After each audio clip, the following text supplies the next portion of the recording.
You talk over me, you don't let me make my point, and you're completely full of shit. Oh, I have better things to do. They think that Jamaat al-Dawa is helping oppress Kashmiris. If you actually deprive Pakistan water, it's an act of war. The Indians lied about shooting down an F-16. You tell a lie with such frequency that it becomes the truth. I'm very worried about what the next conflict is going to look like, especially if the BJP is in power. Trump is not a reliable interlocutor, so you don't really know what the U.S. did or did not do. The Indian media has just become insufferable. It is, they call it the Godi media for a reason. I do believe that the Pehalgam Attack had something to do with the Jaffa Express incident. So when the Indians blame Pakistan, the world tends to believe India. But when Pakistan blames India for terrorist attacks within Pakistan, no one believes Pakistan.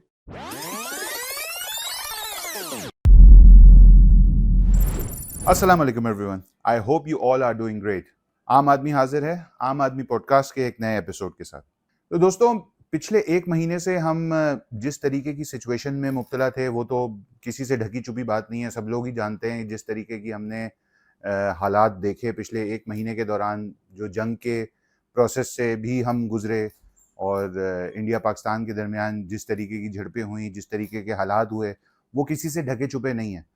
मैं देख रहा था कि जो content creators हैं हमारे यहाँ के, इंडिया के, ये सारे लोग कंटेंट बना रहे हैं। कोई अपनी मीम्स बना रहा है, कोई वीडियोस बना रहा है, कोई चाहते ना चाहते हुए जो है वो इस फील्ड का जो है एक्सपर्ट बन के अपने ओपिनियंस पेश कर रहा है। हमारे यहाँ भी जिस वक्त ये सिचुएशन थी, उस वक्त मैं ये देख रहा था कि लोग अपने माहिराना मशवरे, जिनको पता कुछ नहीं था, और अपने माहिराना मशवरे दे रहे थे कि जी वहाँ से इंडिया की तरफ से अटैक हो रहा है और पाकिस्तान वाले जो है वो सिर्फ प्रेस कॉन्फ्रेंस कर रहे हैं। उस वक्त मेरा अपना मानना ये था कि एक एक्सपर्ट ही जानता है कि उसको किस वक्त क्या काम करना है। हमारी आर्मी एक्सपर्ट है इस फील्ड की और उनको बेहतर पता है कि वॉर की सिचुएशन में किस तरीके से रिएक्ट करना चाहिए, जो कि उन्होंने किया। और जब उन्होंने किया तो हम सब ने देखा कि क्या हो रहा है।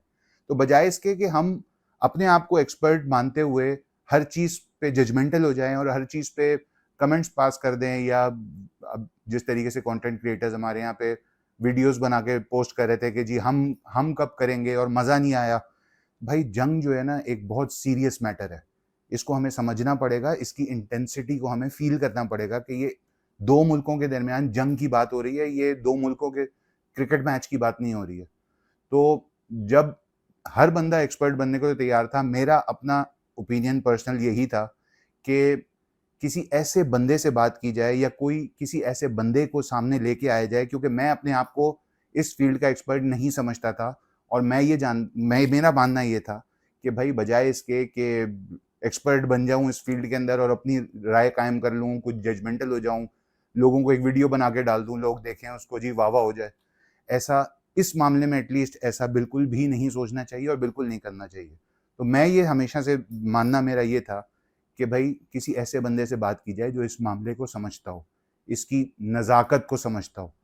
और इसी कोशिश में मैंने कांटेक्ट किया प्रोफेसर डॉक्टर क्रिस्टीन फेयर के साथ। प्रोफेसर कैरल क्रिस्टीन फेयर एक अमेरिकन पॉलिटिकल साइंटिस्ट हैं और तदरीस के शोबे से वाबस्ता हैं। ये सिक्योरिटी स्टडीज़ से related George town university Washington में, और इन्होंने किताबें भी लिखी हैं, 3-4 किताबें भी इनकी आ चुकी हैं। उर्दू, हिंदी, पंजाबी, इन ज़बानों पे भी महारत इनकी हासिल है। हम लोग कई दफ़ा इनको इंटरनेशनल मीडिया पे भी देख चुके हैं, जहाँ पे ये अपनी राय का इजहार करती हैं। इंडियन मीडिया पे स्पेशली बहुत इन रहती हैं, और पाकिस्तानी मीडिया से अभी तक ज़्यादा वाबस्तगी इनकी नहीं हुई है। तो मेरे जहन में ये ख्याल आया कि मैं इनको कांटेक्ट करूं और इनसे इनकी राय जानने की कोशिश करूं, बिकॉज ये एक्सपर्ट हैं इस फील्ड की और इनका जो स्पेशलाइजेशन का एरिया है वो भी इंडिया और पाकिस्तान ही है। तो इस तरीके की सिचुएशन के अंदर मुझे सबसे ज़्यादा जो ज़रूरत महसूस हुई वो एक ऐसे न्यूट्रल इंसान से बात करने की हुई जो कि बाहर की दुनिया में बैठा हो, और जहाँ बाहर की दुनिया से बैठ के जायज़ा ले रहा हो और एक्सपर्ट हो उस फील्ड का, जो कि इंडिया और पाकिस्तान की सिचुएशन पिछले दिनों हमने देखी जो बनी हुई थी। तो बड़ा इनसे अच्छी हमारी बात रही, और छोटी सी बात थी लेकिन काफ़ी जामे बात थी। और ज़रूरी नहीं कि हम क्रिस्टीन फेयर के हर आर्ग्यूमेंट के, हर बात के साथ हम एग्री ही कर जाएं। जिस तरह मेरा इनकी कई बातों से इख्तलाफ है, आपका भी हो सकता है, लेकिन जानना बड़ा ज़रूरी होता है कि वो लोग जो पाकिस्तान से बाहर बैठे हैं और इस फील्ड के एक्सपर्ट हैं, उन लोगों की क्या राय है, वो क्या सोचते हैं, क्या समझते हैं और चीज़ों को किस तरीके से देखते हैं। तो आई होप कि मतलब ये जिस तरीके से हमारी बात हुई है मेरी क्रिस्टीन फेयर के साथ, आप लोगों को ये ज़रूर पसंद आएगी और ज़रूरी नहीं कि इनकी बात सुन के आप कोई भी राय कायम करें या इनकी राय को मैच करने की कोशिश करें। आपकी राय अपनी जगह, इनकी राय अपनी जगह, लेकिन हमारे सबके लिए जानना बहुत ज़रूरी है कि इंटरनेशनली लोग इस चीज़ को किस तरीके से देखें। तो भाई, बगैर किसी देर के चलते हैं और बात करते हैं क्रिस्टीन के साथ और जानने की कोशिश करते हैं कि इन सारे मामलात को लेके जो पिछले दिनों हमारी आंखों के सामने से गुजरे, क्या राय है एक इंटरनेशनल पॉलिटिकल साइंटिस्ट की।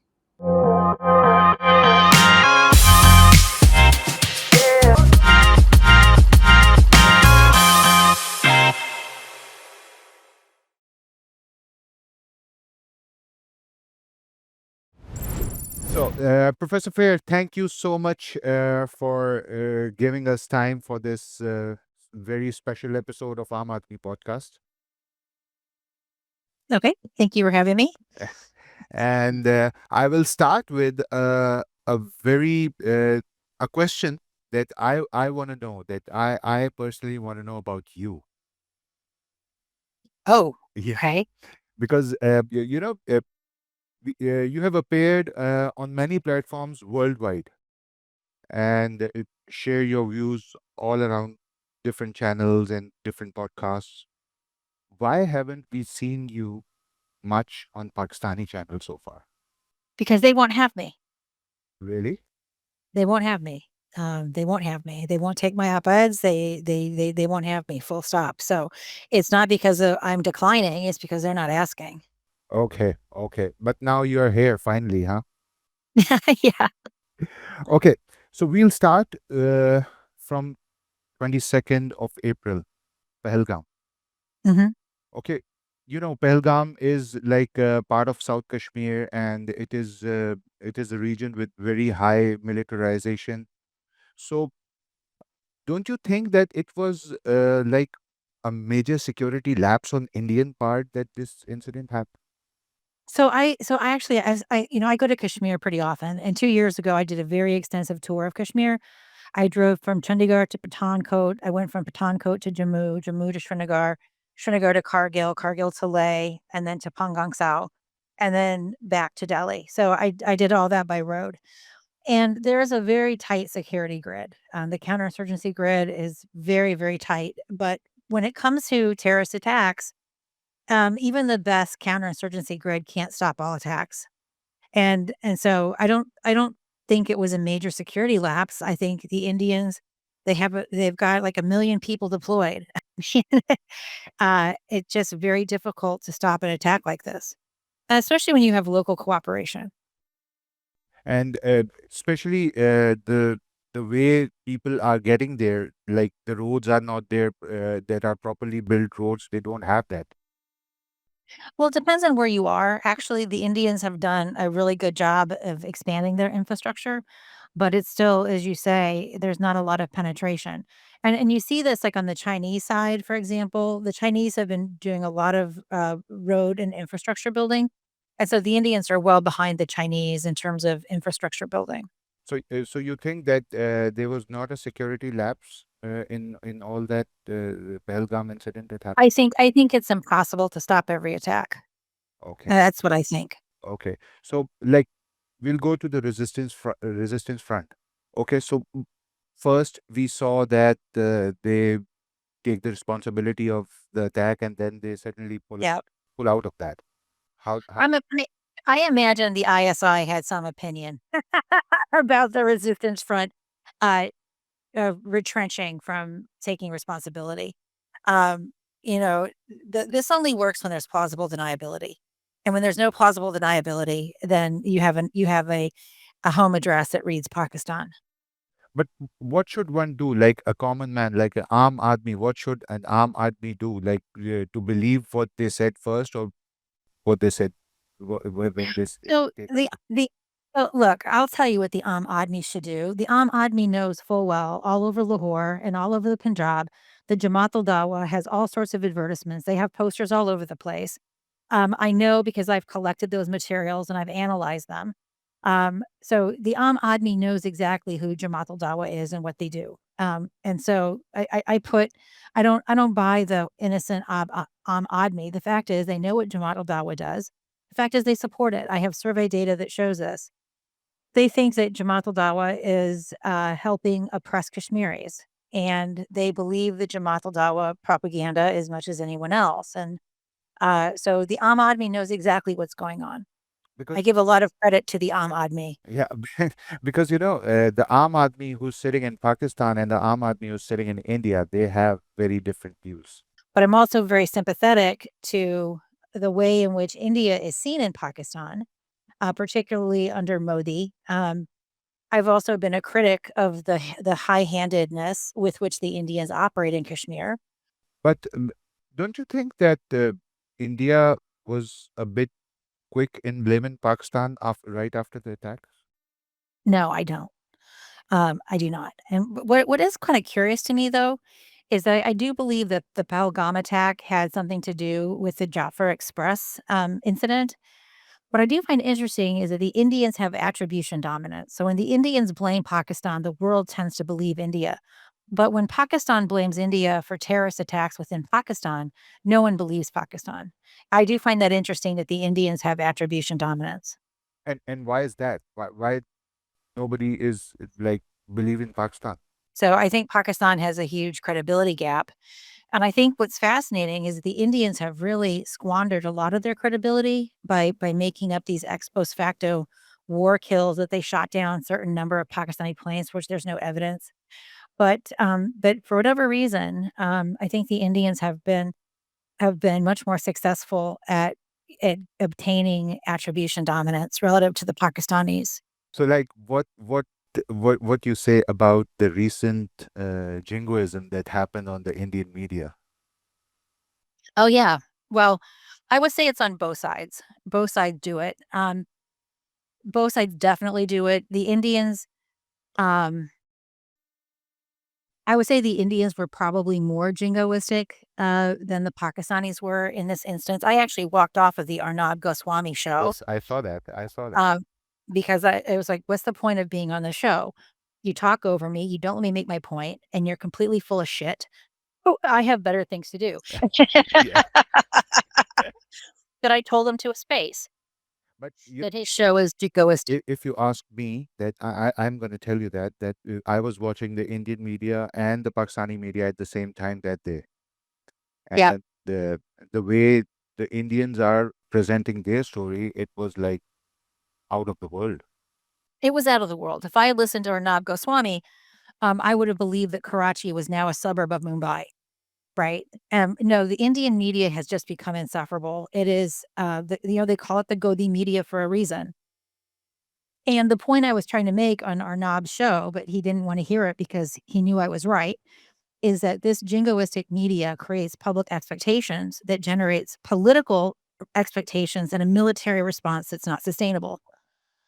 Okay, so what happened like when you were there at Karan Thapar show and when you were there on the Goswami show?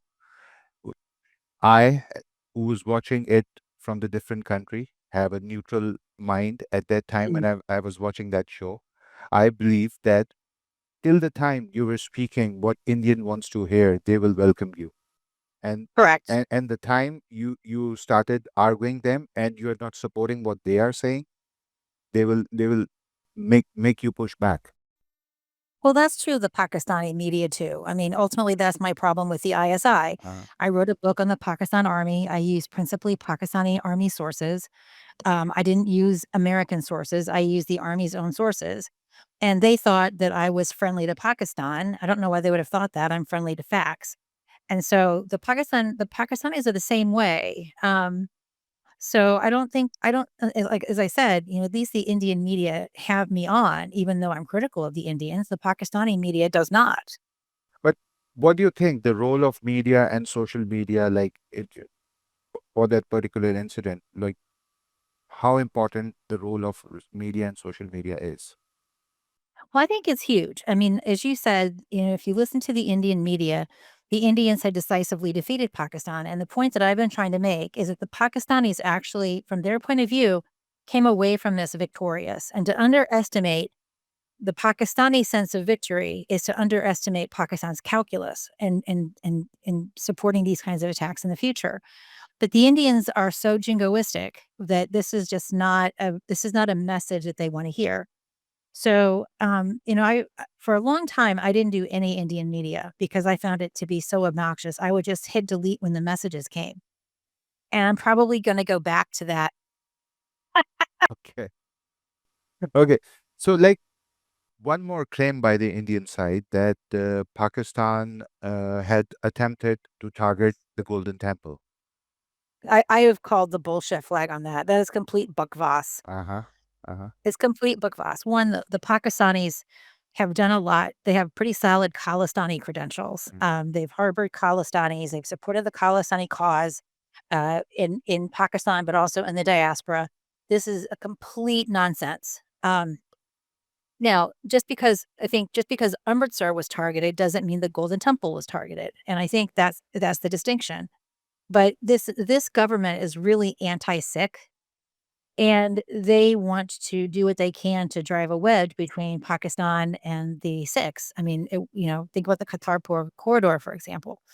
So this government is really anti-Sikh. It's targeted Sikhs and Khalistani activists in Pakistan, in Canada. It tried to in the U.S. and it's suspected of doing so in the UK. So I called the bullshit flag on that pretty quickly. Yeah. Because I think that after Pakistan, the number one target of India is Sikh within their own country. Well, I would say Muslims. Muslims within India. Muslims within India. That's their number one target. Okay.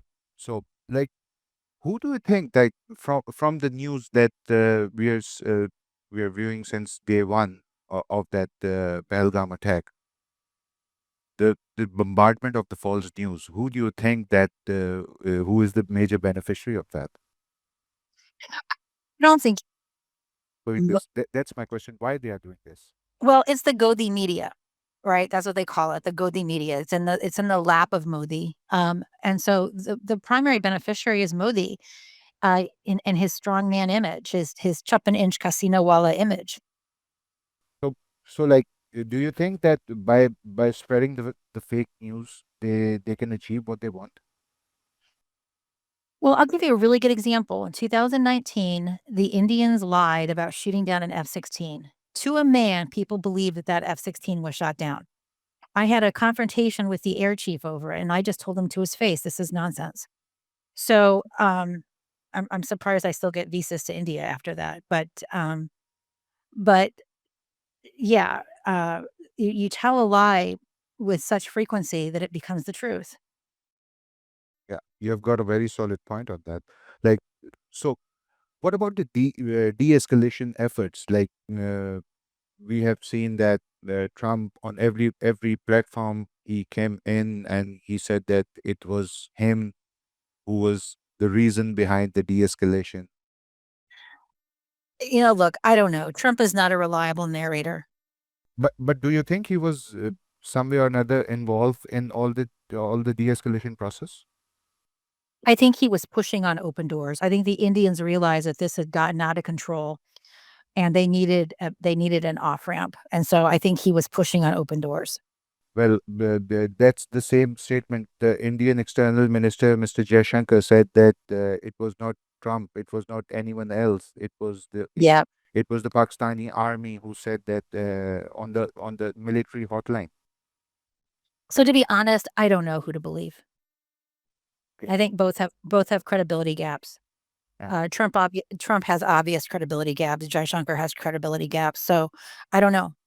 Okay, so, like, being an expert on this particular subject, like, what do you think? What do you think had actually happened after seeing all this? I think there was a role for the U.S. I think there was. And it Um, only the U.S. or it was China or Saudi also? my understanding is the Saudi rule was pretty inefficacious, and the Chinese, The Chinese had an interesting role here, because these were Chinese platforms that the Pakistanis were flying, they had an incentive for this conflict to go on to a certain point so they could see how their untested platforms match up against European platforms, both as right. So they have an incentive. They had an incentive to let this go to some distance. But the Chinese also don't want there to be war between India and Pakistan. Look at the role that the Chinese played in Kargil, where the Chinese were very clear and told Nawaz Sharif slash Musharraf to get the NLI out of the Indian territory. So, the bottom line is, I really don't know who to believe. Both have credibility gaps, and I'm not going to put my credibility on the line by vouching for one story or the other. Okay. So, Christine, what do you think that the U.S. future stance, if you take Pakistan, like the U.S.-Pakistan relationship will be in future regarding to all this, and how important China and U.S. can how important role can China and U.S. play, like in further de-escalation of this all thing, this all war process? And so I'm of the belief, and I wrote about this in Foreign Policy, that probably within another 4 to 5 years, we're going to have a similar attack, and we're going to see, who's in power in India. It's probably going to be the BJP because there's no opposition in sight, and the Indians have put themselves into a situation where they have to outperform their last performance. So the next crisis is going to be even more dangerous. Like we said that, like we see in 2019 and then in 2025. Exactly, exactly. So you think that uh, if something happen in future, like I'm not a supporter of war anyway. So like if something happen in future, that will be more intense and more severe. Yeah, the escalation is gonna be even more intense, and so, yeah, so I'm very worried about what the next conflict is gonna look like, especially if the BJP is in power. So do you think that BJP government, like they're looking for a war in future with Pakistan?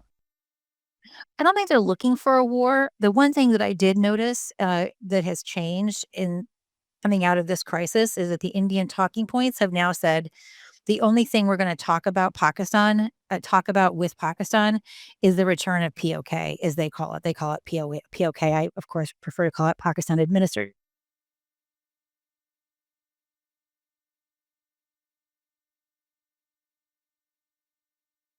Uh, that is an escalation in talking points that leaves virtually no room for negotiation. Like Christine, we have seen like few days back that there is all party delegation from India visiting around 30 countries, and Yeah. same thing is happening in Pakistan. So do you think India is doing this because diplomatically they are failed to seek much attention from its allies? No, I don't think that's what the issue is. I think that what they got from their allies was not the response they anticipated. They got a rehyphenization of the India Pakistan of the rehyphenization of Pakistan-India relations. People talked about settling all disputes peacefully, which was inherently a recognition of the legitimacy of the Kashmir dispute, which of course the Indians reject. So I don't think the Indians got the kind of response that they got in 2019. And I think the Indians are going on the offensive to to secure the kind of response that they got in 2019. So diplomatically, do you think this time they need much more effort to bring all its allies online? Well, I think you just have this big problem with the United States, right? You don't Trump is not a reliable interlocutor, so you don't really know what the US did or did not do, what it can do, what it did do. You have the Chinese, which as I explained, they had some interest in the conflict going to a certain point, but they didn't have an interest in an all-out war. The Saudis wanted to be more effective, but my understanding is they weren't very effective. So, for all of these reasons, the next crisis can be very scary depending upon who's in the US White House, right? And who is in power in India. And I suspect it's going to be the BJP, most likely Modi. So what do you think about the Indus Water Treaty? Like India is saying that we'll stop the water flowing from India to Pakistan, and I think it's a terrible idea. I think it's a terrible Why is idea. that? Why do I think it's a terrible idea? Because eventually, if you deprive the Punjab of water, that becomes casus belli. In an air, it when you if you actually deprive Pakistan water, it's an act of war. Yeah. So do you think that if Pakistan saying that if India stops water, then it will be an act of war? It will be a provocation for them to the act of war. I think so. Okay. And do you think that in future this thing can be a good can be a big reason for war between the two countries? I mean, I think, both India and Pakistan are under a lot of water pressure. The Punjab on both sides is going through a period of a period of salinization. The farmland is just not farmable anymore. And we know about the farmer debt. So I think the pressures of water in the future are going to be even more significant than they are today. So I think we're, basically putting in abeyance Indus Water Treaty. Personally, I think it's a bad idea. Okay. So like, uh, do you think that the war with India can change the domestic image of the military in Pakistan?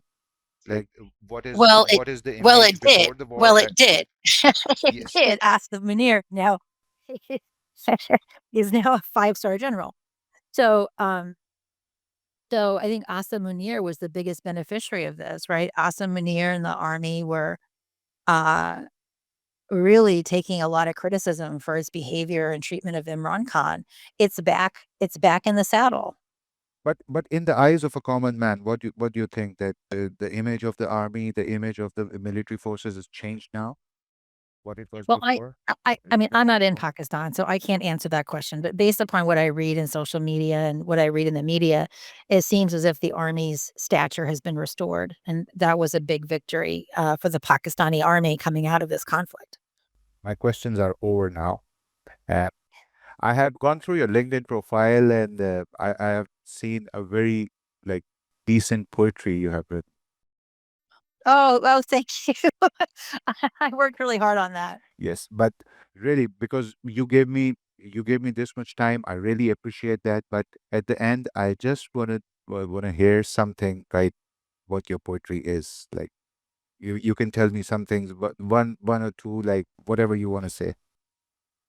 I mean, it came out of a really difficult relationship with someone that was very hurtful, and so that's what the 3 pieces are about.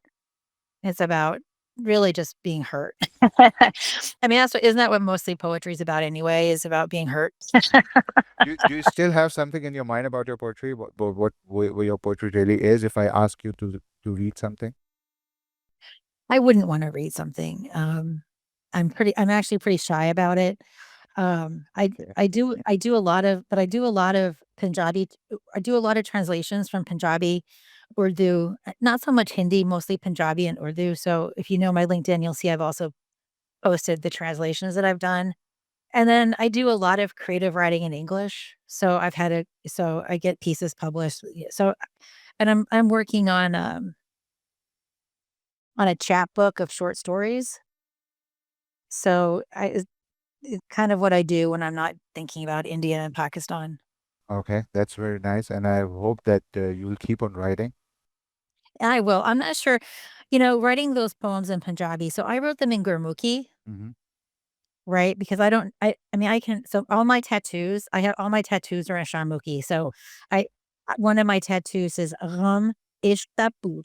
So Gham Ishq Da Boot Hai. Okay. So sorrow is the ghost of love. So and then one tattoo says, and everyone thinks they know what it says, but they never get it right. It's just the lati wo hi baas. Mm-hmm. Just the laddie, uski in order with that, जिसकी लाठी होती भैंस, huh? No, no. See, everyone thinks that's what it's supposed to mean. You're not listening. Jisti lati wohi bas. हाँ वो ही भैंस. It's about excessive power. Okay. So, Professor Christine Fair, thank you so much for giving us Thank time you. today, and I hope that we can have chat some other time also, whenever you have. Sure. Right. Sure. Thank you. This was great fun. This was awesome. Very, very fun. Sorry I'm jet lagged, but though otherwise I'd be more gregarious. It's okay. It's only the first step. I think that in future we can have this type of question again. Sure. Sure. So hopefully not over the next crisis. No, Hopefully it over something more mamuli. it will Mamuli Batevich. no, but I'm sure that it will be a session on the peace, Inshallah. inshallah. Thank you so All much right. for your time, Thank Christy. you. Thank you. All right. Thank you. Bye-bye. तो दोस्तों ये था हमारा आज का special episode doctor Christine fair के साथ, और आई होप कि ये एपिसोड आप लोगों को पसंद आया होगा और नए तरीके से चीज़ों को देखने का मौका मिला होगा। आइदर आप उस बात से एग्री करते हों या ना करते हों, बहुत सारी बातों से मैं भी एग्री नहीं करता, बट ये कि एक नज़रिया जानने का मौका मिलता है कि दूसरे लोग जो बाहर बैठे हुए हैं, जो इंटरनेशनल मीडिया से रिलेटेड हैं, जो इस सब्जेक्ट में माहिर हैं, वो क्या सोचते हैं, उनकी सोच क्या है, वो उनका नज़रिया चीज़ों को देखने का क्या है। तो ये जानना हमारे लिए बड़ा ज़रूरी था, और I am very much sure कि ये जिस तरीके की हमारी कन्वर्सेशन थी क्रिस्टीन के साथ, ये आप लोगों को बहुत पसंद आई होगी। तो अपनी कीमती राय से मुझे ज़रूर आगाह कीजिएगा। इस स्पेशल एपिसोड के बारे में कमेंट सेक्शन में जाके अपनी कीमती राय मुझे ज़रूर दीजिएगा। आइदर आपको प्रोग्राम अच्छा लगा, नहीं अच्छा लगा, किस तरीके से मज़ीद इस चीज़ को आगे लेके चल सकते हैं, किस तरीके से अपने प्रोग्राम को हम मज़ीद बेहतर बना सकते हैं। तो यही थी आज की बस मेरी छोटी सी एक पॉडकास्ट, और मिलते हैं इंशाल्लाह ताला जल्दी फिर किसी नई पॉडकास्ट में किसी नए गेस्ट के साथ। तो until next time, keep learning, keep growing and keep making a difference. This is the आम आदमी साइनिंग ऑफ। अल्लाह हाफिज़।